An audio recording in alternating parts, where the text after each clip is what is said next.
Declaro aberta a 10ª reunião da Comissão Permanente de Direitos Humanos e Legislação Participativa, esta conjunta com a 8ª reunião da Comissão de Assuntos Sociais. Audiência pública, nos termos dos requerimentos número 30 de 2012 CDH, aprovada em 15 de 3 de 2012, e número 15 de 2012 da CAS, aprovada em 7 de 3 de 2012, ambos de autoria de senadores e outros, para debatermos o Fundo de Previdência Complementar para os Servidores Públicos Federais, FUNPRES. Vamos de imediato, então, ao Dr. Celso Malhani de Souza, da FENAFISCO. Depois, por último, o Guilherme.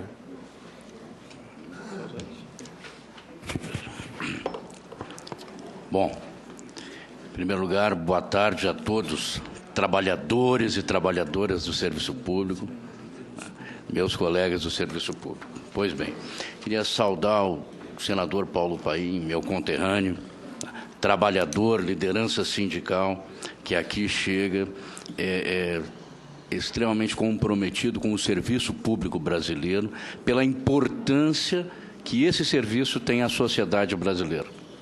Saudar o senador Pimentel, profundo conhecedor da matéria, pois participamos de debate quando ainda ocupava o Ministério, no período em que se consolidou o texto do que hoje é o PLC 2/2012 do Senado. À época, a nós ficou clara a posição do senador Pimentel em relação ao tema. Nós estamos aqui representando a FENAFISCO, a Federação Nacional dos Fiscos Estaduais. Então, não somos servidores federais, somos servidores estaduais.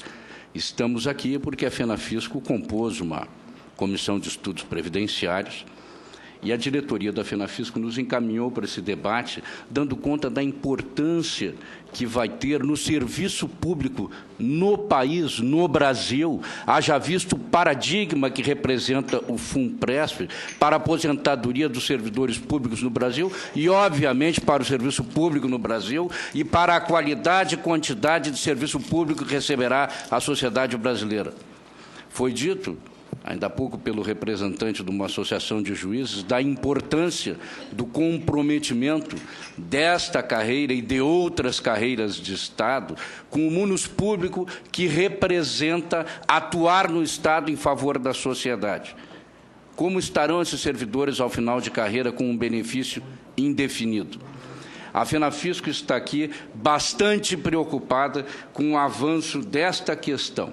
E preocupada, sim, pude ouvir do Dr. Jaime, do Ministério da Previdência, que teriam 15 estados já encaminhando o tema. Eu preocupei-me bastante, porque no meu estudo eu tinha visto uns 11.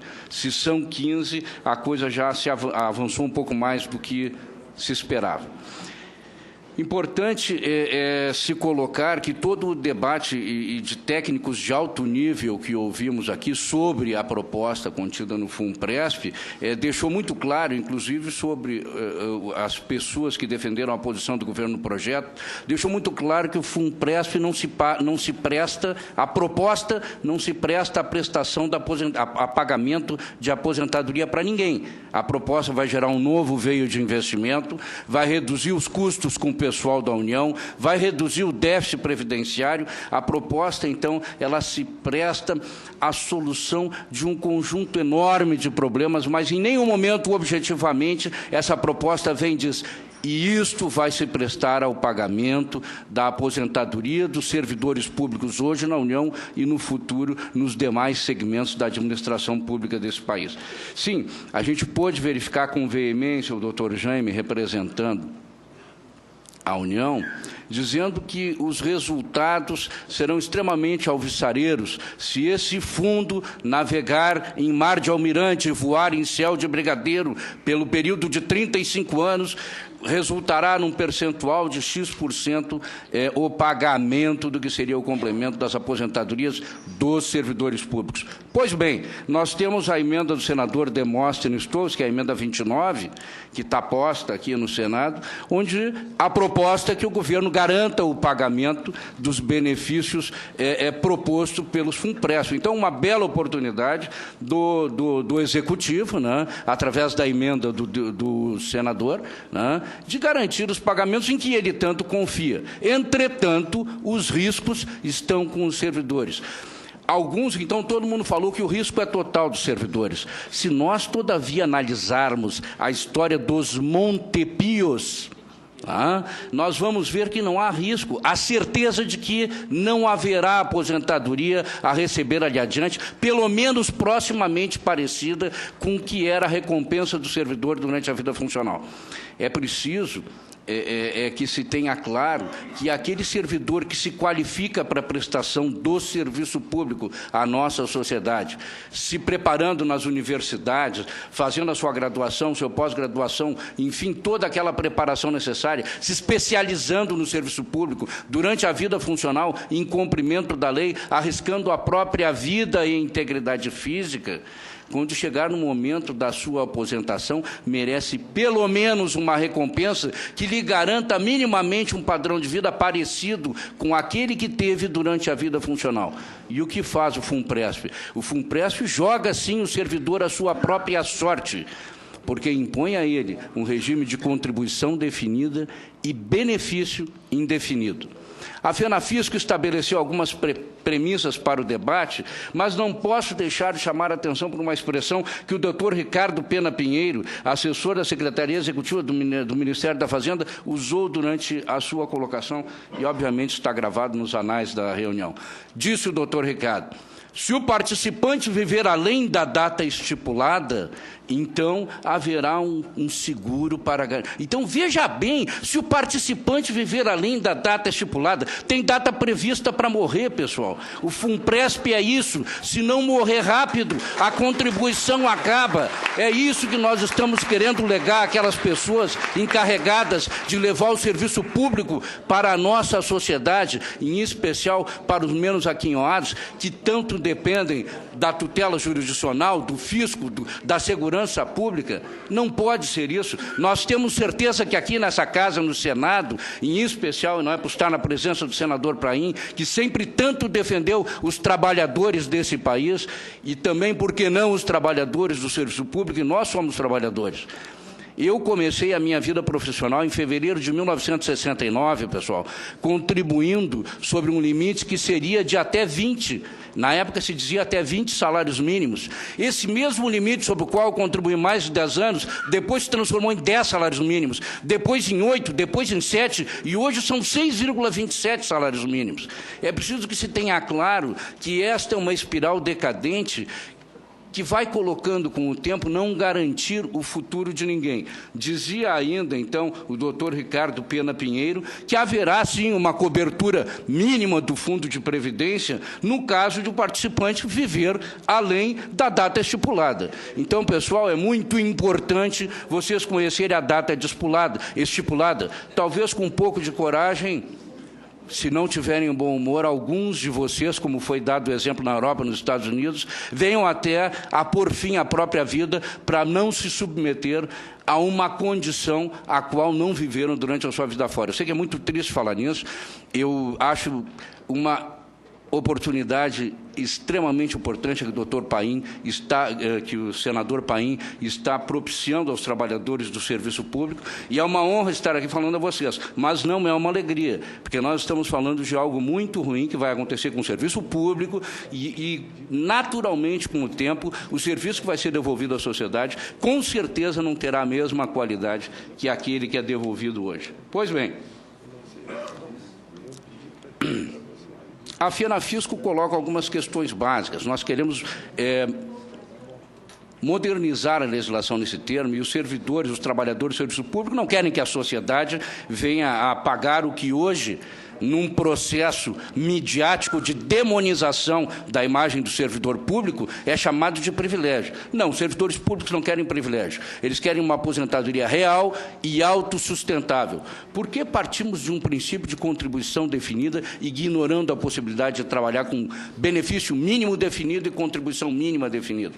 Pessoal, se esta casa tiver força para modernizar esse texto e encaminhar para que se tenha uma contribuição mínima definida e um benefício mínimo definido, e eu não vou entrar aqui em patamares, alguém poderá falar, sei lá, 50% é pouco, 70% é pouco, não importa. O que eu não posso, o que vocês não podem, é chegar nos 70 anos de idade com benefício zero. Como muito aconteceu, eu não quero trazer aqui o exemplo do Aeros, que é um fundo da nossa terra, que o senador conhece muito bem, o exemplo das crises que está tendo portos hoje e os grandes movimentos. Não quero trazer essas coisas aqui, porque nós vamos falar de derrota. Nós temos que ter claro, todavia, que se o nosso fundo é bom e o governo está apostando nele, vamos trabalhar com benefício mínimo definido, para que esse que vos fala, aos 80 anos, e aí já venceu a idade, tá, pessoal? Aí, por uma regra técnica, eu teria que pôr fim à minha vida. Mas esse que vos fala, aos 80 anos, possa contar com um mínimo definido para a sua sobrevivência. E nos, olha, você viveu até agora com um padrão remuneratório máximo estabelecido na nossa Constituição, e a partir de agora você vai ter que viver com o limite do regime geral. São coisas diferentes. Eu não estou achando aqui que esse limite que serve para os demais trabalhadores do país é um limite demeritório, absolutamente. O que eu estou dizendo é que, se contribuir durante a minha vida funcional para ter um outro padrão e um outro limite, eu preciso ter uma garantia mínima para ter esse outro padrão e esse outro limite. Uma outra questão que eu reputo como fundamental aqui, pessoal, é esse negócio da data de validade e um seguro de cobertura que ninguém sabe quem nem quanto é. Então, se eu com 80 anos continuar vivendo, eu vou passar a receber uma complementação de quanto? É uma questão que está totalmente em aberta para nós. Eu acho que nós temos que lutar e que a Casa tem que refletir por uma outra questão. Por que não uma entidade de direito público, se essa entidade vai se servir das receitas geradas pelo patrocinador e pelos participantes para conseguir gerir um resultado cujo objetivo é sustentar e pagar aposentadorias complementares, pessoal. O objetivo não é gerar investimento para a iniciativa privada, o objetivo não é equilibrar as contas, senão nós íamos ver como traduzir a questão do pagamento da dívida, que hoje consome uma fatia do orçamento muito maior. Nós temos que focar no objetivo. O Senado é uma casa forte, o Senado tem condições de aperfeiçoar o texto que está aí. É importante dizer que a FENAFISCO é contra o projeto na forma com que ele foi apresentado. A FENAFISCO é totalmente contra e rejeita o projeto. Mas é muito importante dizer que, nesta fase no Senado, o projeto pode ganhar um aperfeiçoamento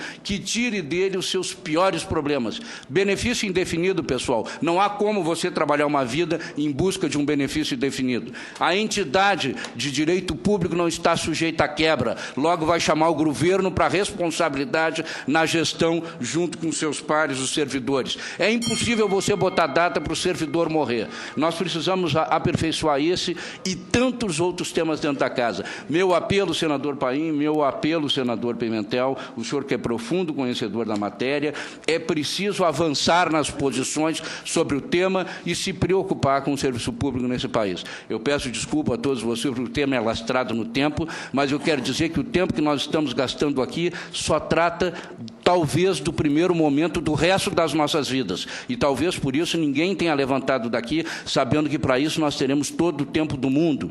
Porque se sobrecair sobre os servidores públicos a desgraça, e entendam, a desgraça não será dos futuros.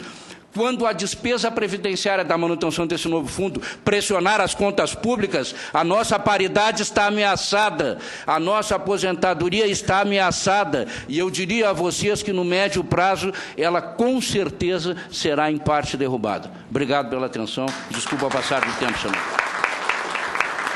Muito bem, doutor Celso Malene de Souza, vice-presidente da FENAFISCO, que ficou no tempo previsto. Celso Malene de Souza, da FENAFISCO. Obrigado, senador Paim. Em primeiro lugar, reiterar os parabéns à sua iniciativa e à importância dessa iniciativa para que questões definidoras do futuro do serviço público no Brasil viessem, enfim, a público como estão vindo agora. Não podemos deixar de concentrar a nossa colocação na seguinte questão: benefício mínimo definido. É impossível se falar em aposentadoria sem benefício mínimo definido. E é através dessa expectativa do benefício mínimo definido que eu prestigio a certeza do Dr. Jaime de que haverá um benefício mínimo definido, de que encaminhe no sentido de que o próprio Poder Executivo apoie a emenda do senador Demóstenes e que o governo passe a garantir, sim, o pagamento de um benefício mínimo definido. O nobre representante do Ministério da Previdência mencionou, inclusive, que vai aconselhar a sua família, né, que participe deste fundo de aposentadoria. Pois bem, eu sugiro e lhe peço, lhe faço um apelo, que propicie ao governo federal que compartilhe desta sua confiança neste fundo, o que é extremamente importante. A sua convicção me empolga. Se o senhor conseguir transmitir a sua convicção ao governo federal e ele conseguir ajustar o projeto de forma que aos servidores públicos reste um benefício mínimo definido para que eles possam pensar numa aposentadoria, com certeza estes que hoje estão aqui tratando esse tema vão vê-lo de forma um pouco diferente. Pois bem, retomando ainda dentro da mesma linha, senador Paim, por que não uma entidade de direito público? Se o governo, então, tem a convicção de tão profícuos os resultados desses investimentos ao longo dos próximos 30 anos, por que não uma entidade de direito público, onde o governo compartilha com o servidor e com a sociedade o compromisso de prover a aposentadoria e a dignidade desses servidores no momento em que lhe assola a maior fragilidade, que é a velhice. Porque nos pareceu e ficou bem claro que, com o rumo que as coisas estão tomando, com 70 anos vai estar todo mundo ainda no serviço público. Por fim, o nosso apelo, e nesse ponto acho que houve divergência entre o doutor Jaime e o doutor Ricardo, porque o doutor Ricardo, ao falar se o participante ver além da data estipulada para o fim do benefício, que seria a data estipulada para morrer, o doutor Ricardo falou algo em torno de 25 anos. Aí o doutor Jaime falou em 35 anos. Da duração do benefício. Isso, assim, para mim, ficou bem claro, e por isso que estou colocando na presença de vocês. Então, a divergência entre vocês, né, uma vez que o doutor Ricardo pensou 25 anos, o doutor Jaime 35 anos, e ouvi a estimativa de algumas entidades de servidores que seria 18 anos.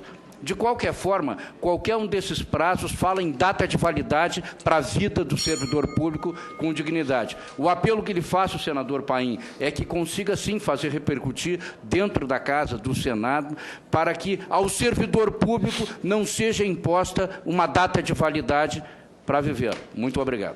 Muito bem. Celso Malene de Souza, da FENAFISCO.